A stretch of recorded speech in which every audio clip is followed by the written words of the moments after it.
Episode number 53 of Making the Case. Why, as black people, you shouldn't just focus on race. Let's get it.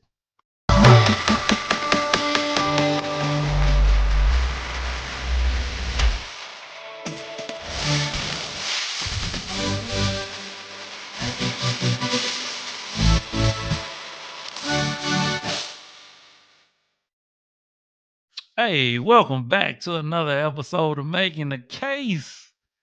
I am your host, none other than Dr. Jacob Isom, educator, speaker, author, entrepreneur, content creator, father, a little bit of everything. Back at you with another episode. We're on episode number 53. Um, we're sneaking in another episode before the year end. Yes, it is New Year's Eve. Okay. I hope you had a great year. I had I can't complain, right? It was a pretty good year for me. I got a lot accomplished. Of course, mid-year we started um making the case as a platform. So, we've been rocking ever since, So we're starting a new year with new episodes and a different look. And we're going to start the second seasons here pretty soon. So I'm excited about what 2025 has in store for making a case. And of course, a lot of other things that I got going on as far as new books being released and courses and things like that. But we can talk about that at a later date as we get closer. So I'm excited. I hope you enjoyed your 2024, and I hope you're excited about 2025. But of course, let's get to today's episode. But before we jump right in, of course, we gotta go over our two-channel norms. One, we'll take points and not people, and two, we don't do all the cussing and derogatory stuff because we're professional over here. All right. So let's get into my opening statement. So today's episode is gonna be um we're going to head in two different directions. Let me say that. So when I say black people should not just focus on race, I'm going to attack it from two different points. The first point I'm going to attack it from is how it can essentially be detrimental to us. Just focus on race and sticking with our race and our culture. And the second point I'm kind of going to cover it from is like, well, what it hasn't done for us. All right. So what has it done for us and what hasn't it done for us? And of course, with that being said, we're going to the numbers, we're going to the data, we're going to the stats, as well as we're going to cover it from some other different angles. So I have another great episode in store for you. And let me tell you why I actually, and I think this is a great way to end the year with this topic, because I could have quite easily doubled down on the second episode of why black culture is trash. I know a lot of people feel that way, and to be honest with you, I do. And please go back and check that episode if you haven't checked that episode yet. Or I could also double down because I believe I did a video on the black image. And if I haven't, I'm pretty sure I have, that I definitely need to do that video pretty soon. So this episode could have easily went one of those two directions, but I want to go with the fact that we shouldn't focus on race because a lot of times black people are so enamored with black power and you go queen and king and all these euphemisms and all these terms that we often use in the black community. And all we really see is we see detriment, we see poverty, we see violence, um, we see judgment, we see a lot of negative things that really hasn't helped us. And so that's the reason why I really want to title this is like, we shouldn't just be focused on being black. We should be focusing on being excellent. We should be focused on getting our families together. right? It's a lot of other things we could focus on versus just being black. All right. So with today's episode, I'm going to show, I'm going to paint a picture of what's been happening in the black community and what's currently happening in the black community, but also show you why it has been detrimental to us to just focus on race. Okay. Even to the point when black people don't focus on race, like you get called a Uncle Tom, a Sambo, a Coon, and all these other things, right? When you just are trying to be either American or either human, or if you are a Christian, like you can't be. Black people feel like you have to always represent for black people when we're scattered all over the place. Where we understand we're not a monolith, okay, which hurts us as well. So today's episode is definitely going to be very eye-opening. I definitely have a lot of things that I want to present to you. Okay. So without further ado, let's get into our first piece of evidence. And by the way, we have 4 pieces of evidence that seem to be a recurring theme. Not saying there's always going to be that case, but hey, we have 4 pieces of evidence. So let's get into our first piece of evidence, shall we? All right, so let's get into our first piece of evidence of why black people should not just focus on race. And so my first piece of evidence is black people infatuation with gang culture / violence. All right. With gangsterism. Like we see it in hip hop all the time, right? We have a genre called gangster rap. We know that it dominates hip hop, unfortunately, when that didn't used to be the case, but now it does. It's probably the most popular sub genre of hip hop. And that could be debatable, but I think most people will agree with that. I believe us focusing on race and trying to stay down and be black, this is the reason why a lot of our youth are falling into very detrimental positions, committing crime, falling people, being infatuated by violence and gang culture has really been detrimental to the black community. Okay.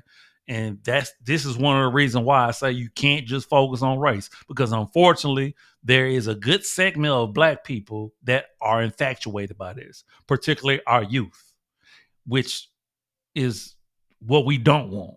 Right. So I have an article from one of my favorite platforms I use all the time, the Medium. They have great articles, and I love their articles. So, and this article is titled 3 Ways Gang Cultures Have Hurt Black America.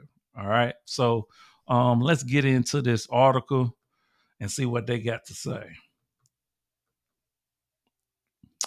We have the Bloods opened a community center that offers after school programs for any city. When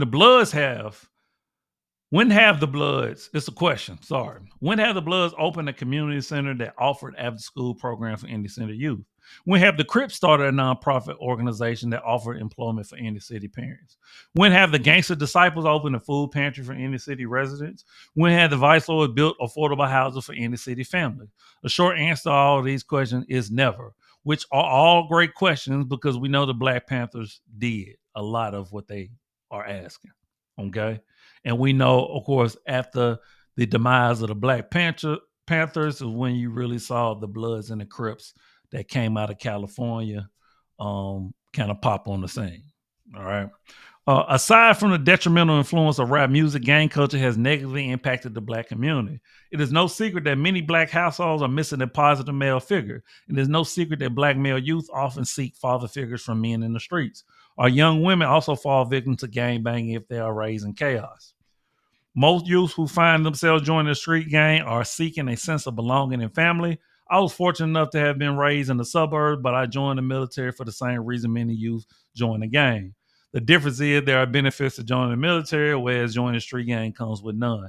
And which is a great point because unfortunately, in the black community, we know that a lot of households are not raised with a man in them. And so a lot of times young boys are kind of seeking that guidance, they're seeking that acceptance. Some go to the military, some go to college, others join gangs. And I'm going to show you some stats here later on to kind of show you the propensity of both of those. So although I have no real life experience in the streets, I observe what is happening in my community and able to pinpoint where many have gone wrong. We see that rap artists are not exempt from incarceration. We see that rap artists are not exempt from death. We see what continues to occur in Chicago. We see what continues to occur in Los Angeles. We see the high murder rates in Philadelphia, Baltimore, and New York City. We watched episodes of the first 48. We see that Atlanta is polluted with corruption and crime despite the amount of black wealth that exists in the city. Our people suffer because of lack of knowledge, and our people also suffer because of ignorance. Absolutely. Not to mention the violent video games, not to mention the infatuation with sagging and things of that nature. So when we look at our culture, right, in mass, unfortunately, we have a lot of people who think that's cool because unfortunately, a lot of women are getting with men like that. So women perpetuated by getting with them, and the men want to do it because they thinking it's cool. They thinking it's going to give them some street cred. Even for the rappers who are living in the suburbs, kids going to private school, but they still on record talking about drugs and violence. That's why you shouldn't just focus on race. You should be focused on getting your kids in a great school in a great neighborhood. And in them suburbs and in them private schools, it's not all the stuff that we glorify in the music. All right. Here are 3 ways gang culture hurt Black America. 1, gang culture keeps us divided. Street gangs wake up every morning with the intent of killing or robbing each other. These gangs do not wake up to promote positive changes in their communities. They wake up to commit crimes, and these crimes are committed against each other. This is the number one source of black on black violence. As long as there is black on black violence, there will be a divide within our community. As long as there is black on black violence, we will continue to be at odds with each other. And these are facts. All right. Because a lot of time we keep blaming white superiority and other factors out the government. Like we blame other factors, but if we can just really appreciate each other and stop killing each other, stop robbing each other, that will go a long way. Okay. And yes, we do understand that it's ramifications from slavery and all this stuff. Yes. But when will we stop using that as an excuse? When? Okay. We have to fix our own communities and our own households. If street gangs operated as a positive force instead of a negative one, these gangs will be working together to put an end to gun violence. These gangs will be working together to mentor fatherless children. These gangs will be working together to clean up the hood and make it a better place to live. These gangs will be taking classes at their community colleges to be educated in business, human services, and any other trade that could benefit their people. These gangs will be applying for small business loans to start companies that could employ every adult in the project. But no, we constantly see gangs are very destructive. There's nothing positive about gangs. But so many of our youth are infatuated by it. And I wonder why. Gang culture promotes willful genocide. Street gangs commit intentional genocide. Our youth are not dying from old age, health-related issues, or freak accidents. Our youth are dying from gun violence, and at the end of that pistol is another black youth. Our community also has the issue of having other gang members who never outgrew their decision to gangbang. These OGs, as they are called, only perpetuate the vicious cycle that desperately needs to stop. They also influence our youth to go in and out of jail by engaging in criminal activity. Our youngsters see these older members as respectable elders and they revere them. They revere them, but they have no reverence for the black mailman. They have no reverence for the black attorney. They have no reverence for the black congressman. They have no reverence for the black doctor. They have no reverence for the black social worker. They have no reverence for the black college student. They only respect the local drug dealer, their favorite rapper, and their favorite athlete. And unfortunately, these are all facts. We don't appreciate education. We don't appreciate 9-to-5s. We don't appreciate working in corporations. We don't appreciate being entrepreneurs. We're infatuated by gangsterism, gang culture, violence. This has been going on in our communities for far too long. This why we should not focus on race. As long as this cycle continues, we should not focus on race. Because unfortunately, a lot of us feel way more comfortable living around white people. And you know I'm telling the truth. Let's continue. Number 3, gang culture keeps us incarcerated. Unlike the military, street gangs offer absolutely no benefits. A street gang will not pay for college. A street gang will not offer you the opportunity to see the world. A street gang will not grant you the opportunity to leave your city. A street gang does not come with medical benefits. All there is always the prospect of getting quick cash. That easy money will always come with a hefty price. That price is either your freedom or your life. Committing crimes for fast bucks always come with the chance of being killed or getting locked up. If you are fortunate enough to be incarcerated, you may keep your life, but a good chunk of it will be spent behind bars. How can we truly prosper as a race if half of us are constantly being killed and the other are constantly in jail? How can we truly prosper as a race if we continue to abandon education to live a life of crime? How can we truly prosper as a race if we continue to see each other as enemies? How can we truly prosper if all we know is violence and illegal activities and dysfunction and single parent homes and twerking and ratchetness? How can we? Why do we call each other sellouts when people date outside their race? When people live in outside of predominantly black neighborhoods? It makes sense. So I just don't get it. That's why I say no. We shouldn't focus on race. If anything, we should focus on building back up black culture, community, family, structure, education. That should be the focus.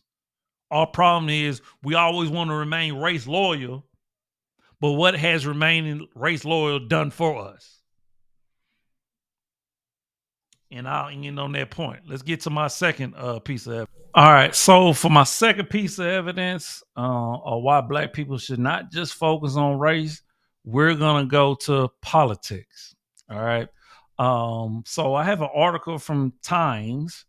We've used Time before on here. And the title is Some Black Voters Ask, What Have Democrats Done for Us? Okay. Now, particularly from this last election, a lot of black people have been asking that question, which made a lot of them vote Republican. We've had over 50 plus years of voting for Democrats, and what have we really seen? It's a fair question to ask, all right? Because I don't know about you, I'm results and outcome driven, all right? I want to see results. You want to see results when you go to the doctor, don't you? You want to see results when you go and get that degree. You want to make sure that degree going to land you a job. So guess what? You are too if you don't know. You're results and outcome driven. So it's a fair question for black people to ask, what had Democrats done for us? And it's not much. All right. So let's get into this article, which is the reason why black people should not just be focused on race, because unfortunately, black people feel like we should just vote Democrat because Republicans are racist. But do you not believe that Democrats are racist too? I would never subscribe to that thinking. I can't just be like, oh, I'm black, I'm gonna vote Democrat, I'm gonna be this, I'm gonna be that. It's how has it worked for us? All right. So let's get into the article. In interviews, these voters, especially men, question what dividends have come from their loyalty. I'm just kind of over it all.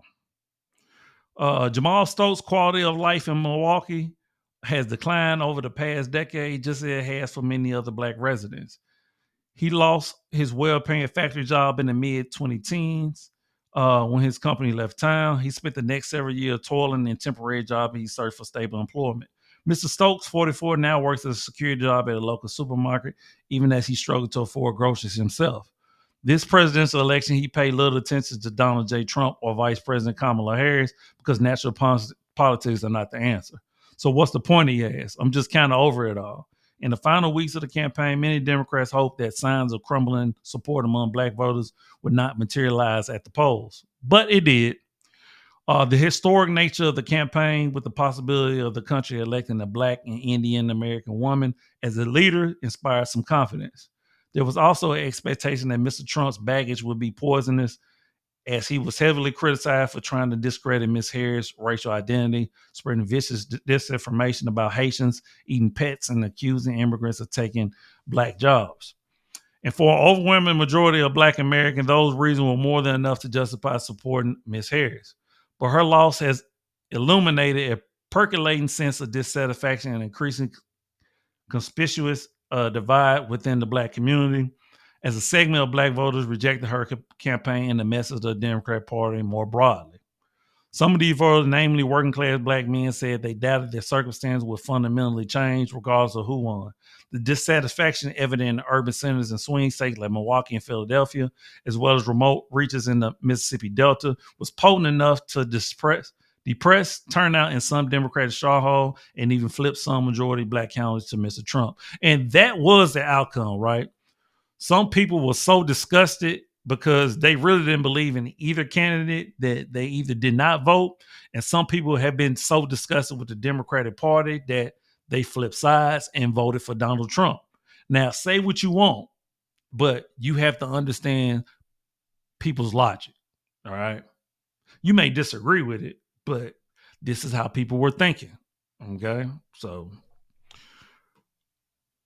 the outcome was less a reflection of enthusiasm for Mr. Trump and more of an indication that some Black voters were questioning that what dividends, if any, had come from their loyalty to the Democratic Party, which I wholeheartedly agree with. Like, a lot of people was not feeling Trump like that. Okay, it's just that Black people are fed up. They're tired of just going along to get along, and that's what we have been seeing in the Black community for decades. All right. We're not telling on people because it's against the code of snitching. Like, we have unwritten and, in some instances, written laws in the Black community that are detrimental to us. So why would I just be race loyal and be going by race when it doesn't benefit me? It doesn't benefit me to vote for the Democratic Party.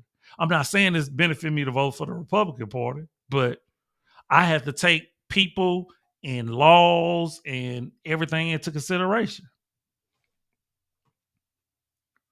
I think the Democrats have abused us for years, said Vincent Genius, 50, who lives in Yazoo City, Missouri, and followed the guidance he grew up hearing, that the party was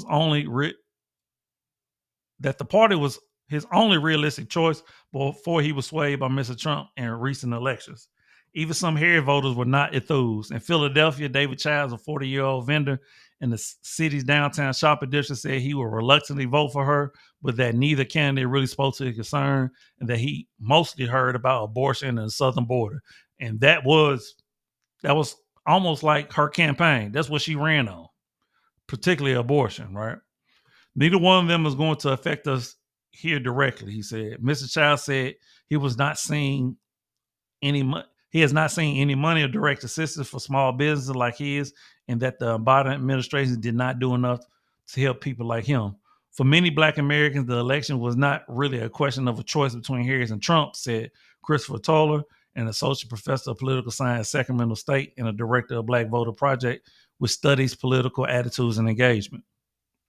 It was a choice between participating in all or staying home, Mr. Toller said. For example, in Milwaukee, the heart of the Black population in Wisconsin, the city's crucial base of Democratic voters seemed to have steadily lost enthusiasm for the party.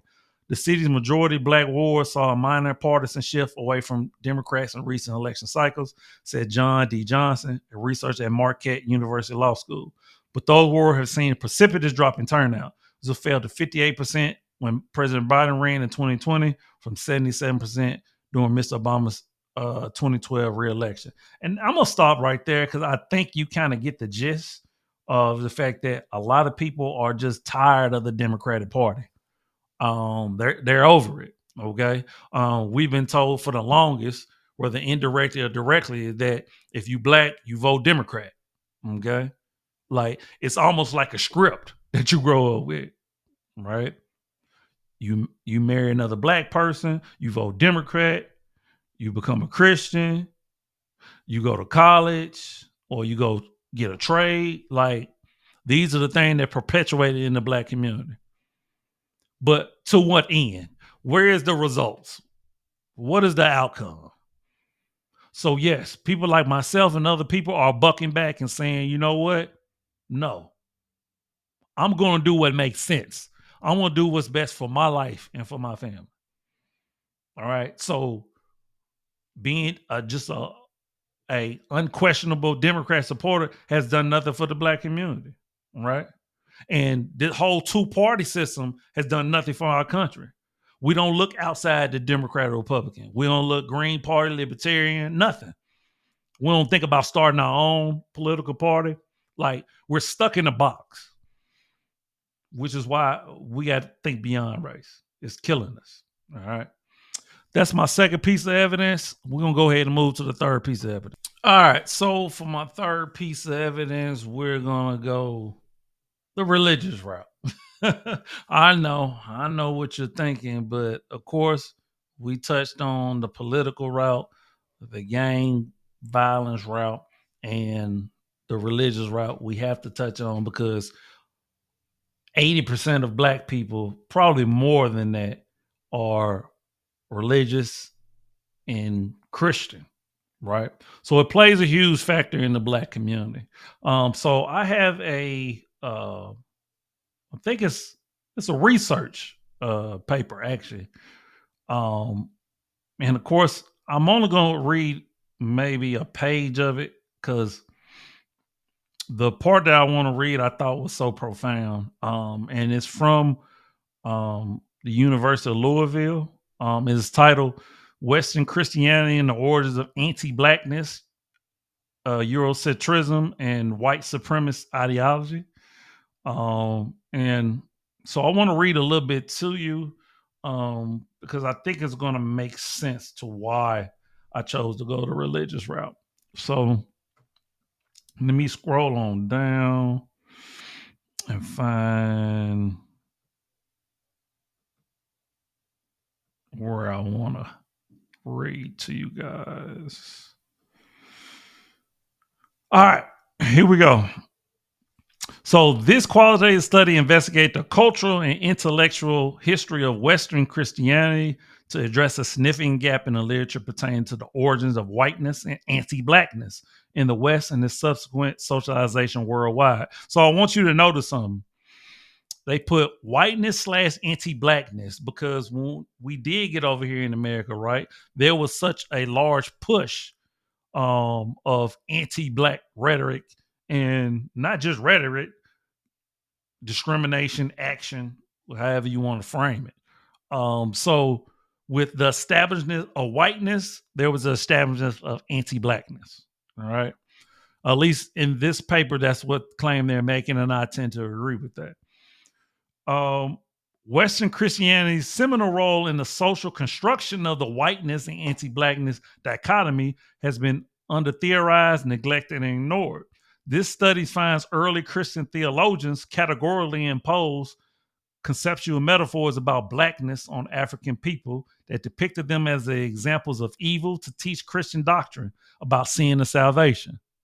So the only book that they could read was the Bible, that was literally given to most black people during the Atlantic slave trade and during slavery as we got over here. Okay. Which we know in the Old Testament, it speaks about slaves a lot. I'm not as familiar if it does in the New Testament, but I'm very sure it does in the Old Testament. Okay. So we are worshiping and believing in books that was used to subjugate us. And we use the same book to get us out of subjugation. No different than what we do with the word nigger. It was used to defame us, criticize us, demean us. And now all of a sudden it's used as a term of endearment. I don't think y'all hear me. Let's continue. It connects these original anti-black discourses directly to the theopolitical arguments Western European Christians used centuries later to justify African hereditary enslavement, Western colonialism, and the ethos and polity of white supremacy. It contends this identical rhetoric currently facilitate the relegation and confinement of African American post-emancipation to a permanent racial underclass that constitutes an afterlife of slavery in its per, um, perpetuation of colonial era structures of exploitation and oppression. So we understand, and once again, I have to say this because a lot of people I don't think understand this.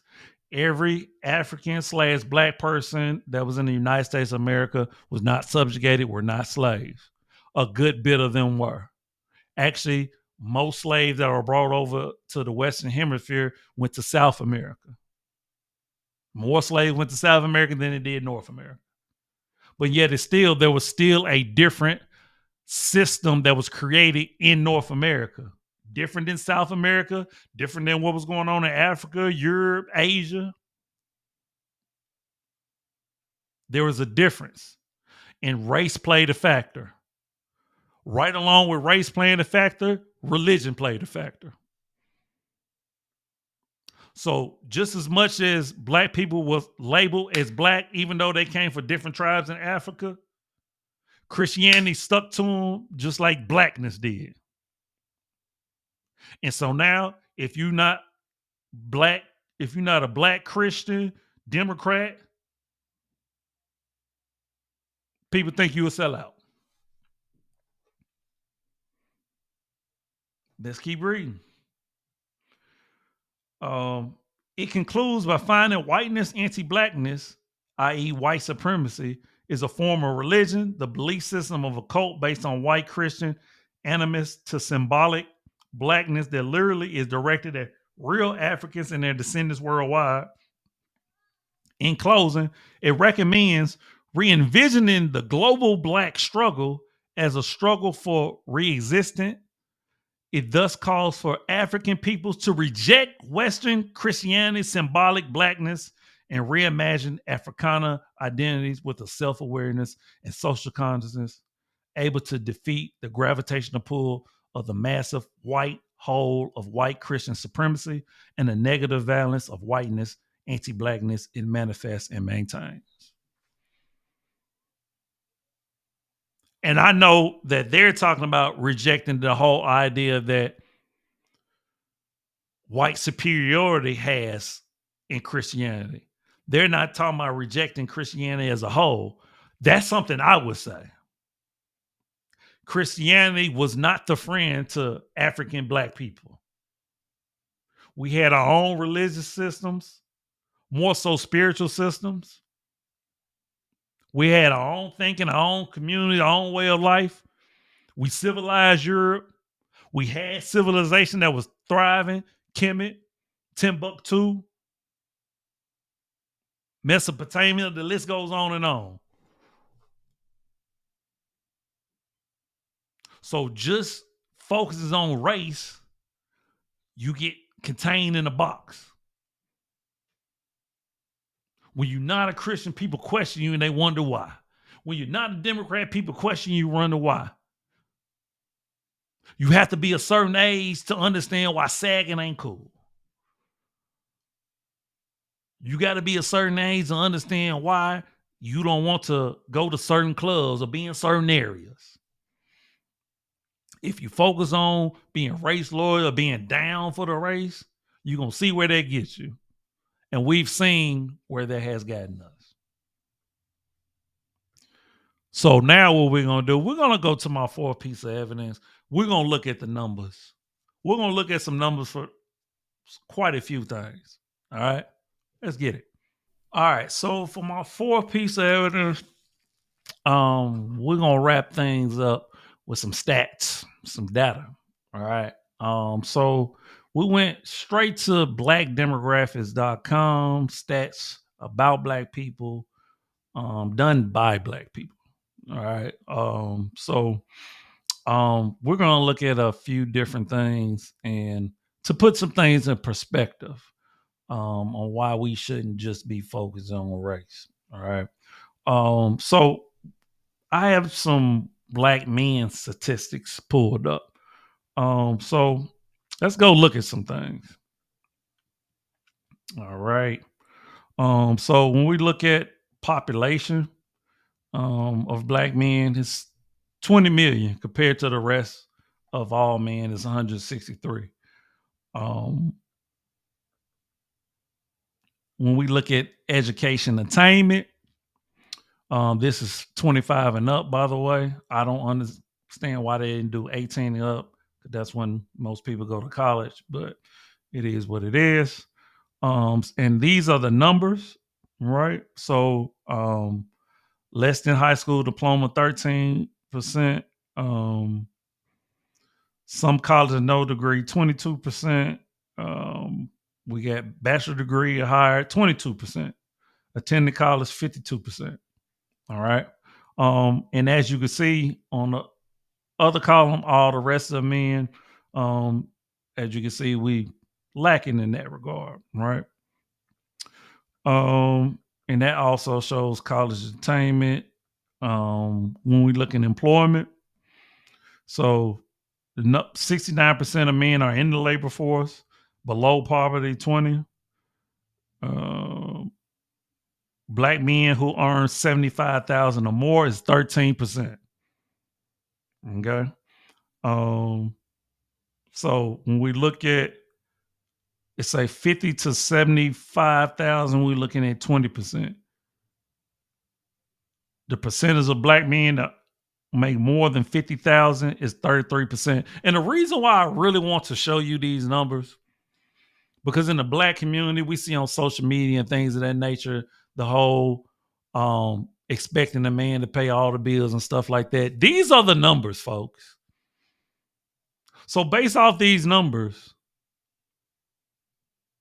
we understand that black men and Hispanic men are at the bottom, while white and Asian men are at the top as far as earnings. So realistically, black men cannot cover 100% of the bills. These are based off the numbers. All right. Let's see if there's anything else I wanted to touch before I went to the women. I'm going to get to the marriage stats here in a minute. So no, let's flip over to the women.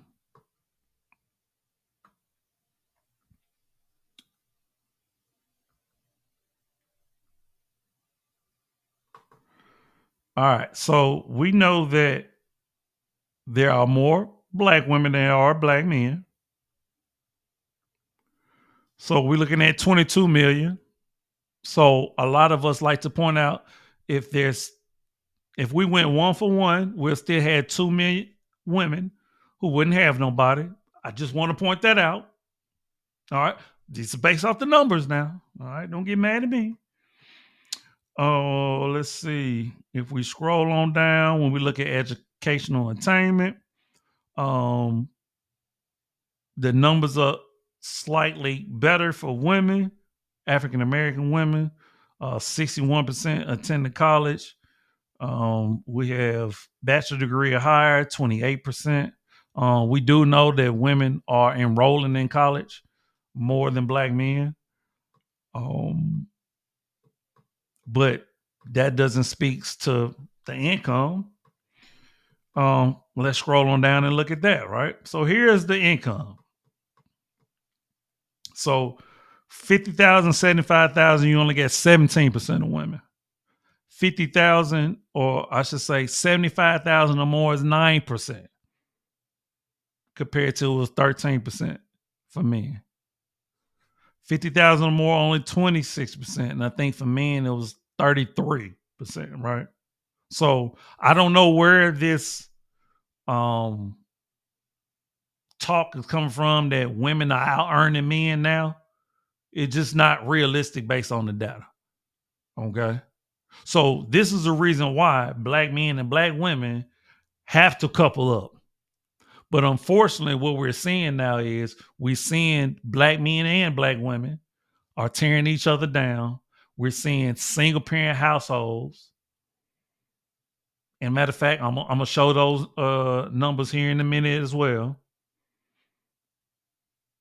So why should you just focus on race? I mean, it sounds good. It would be nice, but based on the outcomes, based on us being last place in almost everything, economics, college degrees, I'm just giving you the data. You know. Let's see. Let's flip on over to.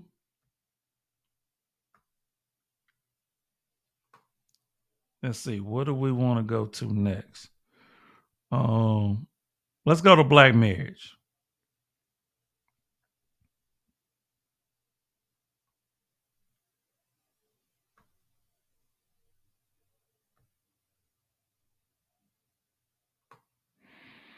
All right. So here's a chart. So for black women, 27% married, black men 34%, total 31%. That is the clip that black people are getting married at. Compared to the US, 48%. So we're not getting married as much as everybody else. We're getting divorced at a higher rate.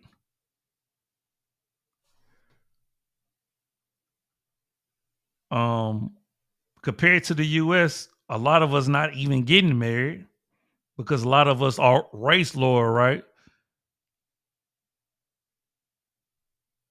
But then once somebody date and marry outside their race, just like for the Washington Redskin player just proposed to his white girlfriend, he got slammed on social media. When you look at all the things that black culture represents, do you blame him? And I want you to know I love my people. I rock with my people. But I rock with what makes sense. And I'm going to tell you what it is objectively, based off the numbers and based off what is being shown to us in public, on social media. A lot of us have no problem with putting our dysfunction online at all. And then we want to get mad when we get shamed and criticized for it. It don't make sense to me. All right. So I just wanted to show you that. It's some more numbers I want to show you real quick, and then we're gonna wrap up evidence number 4.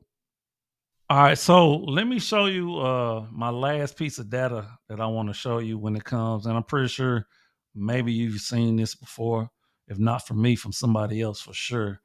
And this has come from the Department of Justice, Office of Juvenile Justice and Delinquency Prevention. So it's government stats right here. This is a percent of children living in 2-parent homes by race. So we get for whites is 76%. Then for Hispanics, 67. And then of course you get black at the bottom, 44. Which plays a huge difference. We know the stats when it comes to single parent household and the amount of people in jail and dropping out of high school and things of that nature. So when we look at percent of children living with only their mother by race ethnicity, mother only, 45% of black single parent household raised by their mother. 24 and 17. That is huge. Huge. And we can go ahead and get into my closing statement with that being said, because I want to do this episode for a couple of different reasons. Some people are gonna feel uneasy about this episode and about the things that I presented and the things that I said. But This is the reason why I show you the facts, data, and statistics. So that you know I'm not making this up. I'm just not coming off the cuff. This is not just my opinion. I'm as objective as a person as you will find on YouTube or anywhere else. I love my people wholeheartedly. My children are black, their mothers are black, but that doesn't mean anything. Because when it comes to dating or marriage, race doesn't matter. When it comes to schooling, race doesn't matter. And I love how people from HBCUs love to say, you know, I'm proud to be from an HBCU, but unfortunately, most people who graduate from an HBCU are going to work in white business and white corporations. So where is this pride coming from? I don't get it. So I don't get why remaining race loyal or just focus on race. What has it benefited us? Black men and black women are, we're at the worst we've ever seen as far as sticking together in long-term relationships.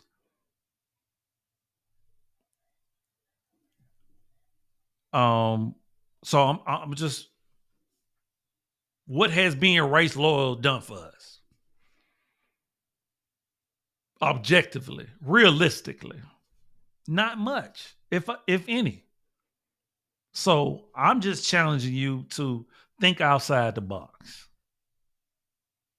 We know race is a social construction.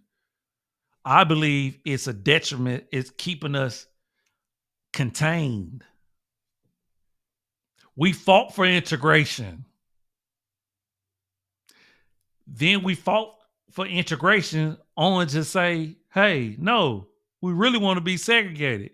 We really want to be integrated and have equal rights and equal things, but we still want to segregate ourselves. How does that make sense? This is what we fought for. This is what we asked for. And now you see the ramification for it. I'm just saying, if we're truly going to be black unified, black this and black that, we have to put the structures and the systems and have the mentality in order to get there. Because currently we don't.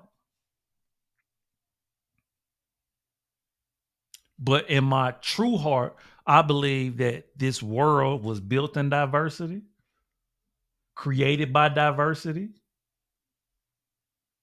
and that being diverse in language and economics and in anything else is what will keep us going.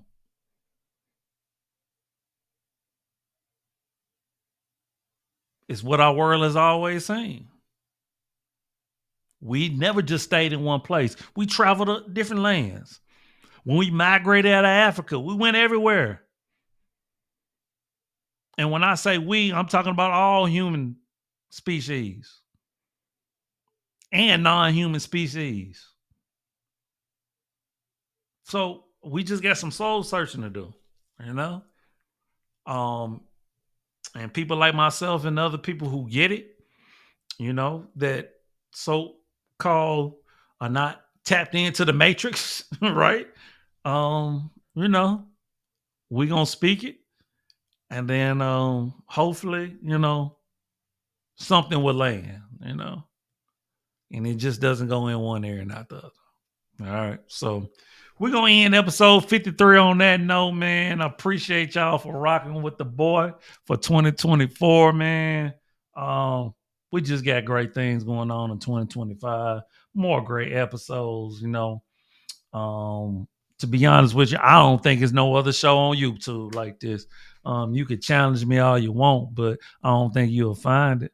But you know, I'm biased. All right. But no, thank you. For real. Thank you. I appreciate your support, man. Of course, you know, you can always pick up my books, my merch, all that. The links will be in the description. Um, and as always, I'm you, you are me. Love always, love eternal. Remember, the worst thing you can do is lie to yourself. And I think we just